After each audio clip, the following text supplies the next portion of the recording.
In this case study, we'll be covering our recent project with creepy sci-fi immersive pioneers, Darkfield. So we were doing our shows in Edinburgh last year, and I think a conversation about an OnlyFans site came up. At that point, we were also working on our latest show called Arcade. Arcade is the latest interactive audio experience from Darkfield. There's like multiple 160 or so scenes, each of them with many different environments within that, different spaces that you move through in the dark. And there was one scenario where there was a sort of bunker with these three old men and a sort of map of the world, which I thought that would make quite a nice starting point for what this experience might be. We spent a few weeks brainstorming what could we do and what the story was and how it all comes together. And in the end, we resulted in a chat streaming type of fake website where the user would solve puzzles by inputting the answers into the chat box. We sort of initially hoped that the audience would sort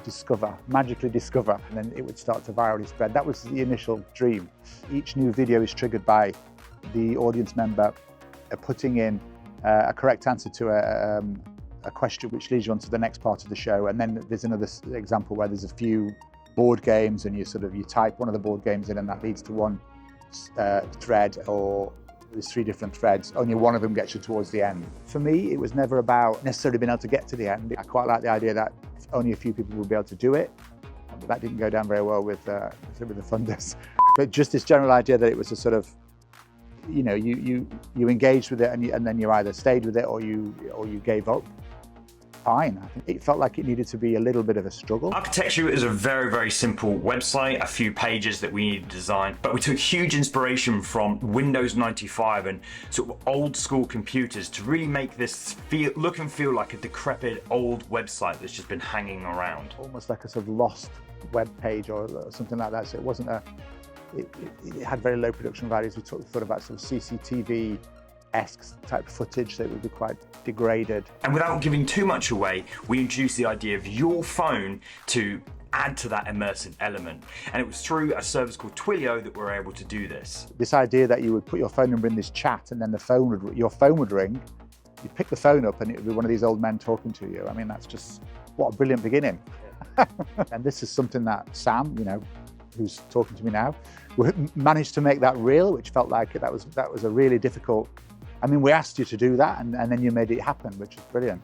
So from a technical standpoint, we use our classic Next.js setup, which is Next.js plus Tailwind, and we don't store any data, so it was all handled in the browser, so we're not having to deal with GDPR and various things like that. The challenge with immersive games and websites like this is that it really comes down to the user, and a real sticking point for us is not wanting to make it too easy where you're able just to fly through it, but also not make it too hard where no one can complete it. I think there was a sort of pushback a little bit on some of the content being inaccessible and that people wouldn't stick with it and people wouldn't put their phone number in at the beginning. And both myself and David felt, well, that's fine. The audience needed to give something, I think, and you play a little bit with that with discomfort, I suppose.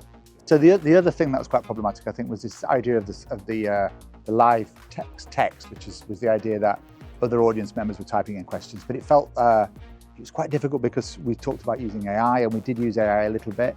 But we would say to it, give me 1,000 questions about this, 1,000 comments about this, and it would give you 20 and repeat it hundreds of times. So it was really difficult to get content, and we ended up with this kind of often gobbledygook, which I thought worked okay. It worked better than scripted, and then we inserted at certain points clues within that text, which helped you to move through the experience as well. Now, this is all a pre-recorded video, and as you might know, video tends to be very heavy on websites. So we figured out a way where all of the camera angles, because there's multiple camera angles that your user can switch between, were just in one video, each occupying 1/4 of the screen.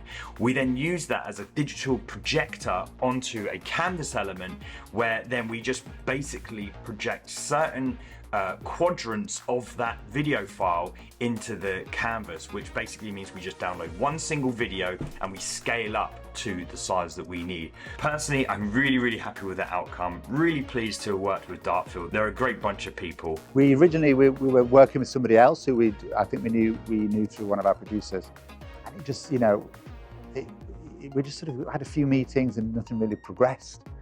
And then we met Sam, and came back and suggested how we would do it, and it felt like okay. Some of these things felt like sort of impossible asks a little bit. This idea that you would be able to get somebody's phone to ring. Overall, it's a really, really fun project. I strongly suggest you give it a go. It's not necessarily meant to be one, it's meant to be experienced and kind of go along for the ride. So immerse yourself in the I Am Milk website. I hope you enjoy it. So if you're interested in bringing your immersive experience to life through a game or just a basic website, anything in the browser, then come to me and we can sort something out. Cheers for watching, and I'll see you in the next one.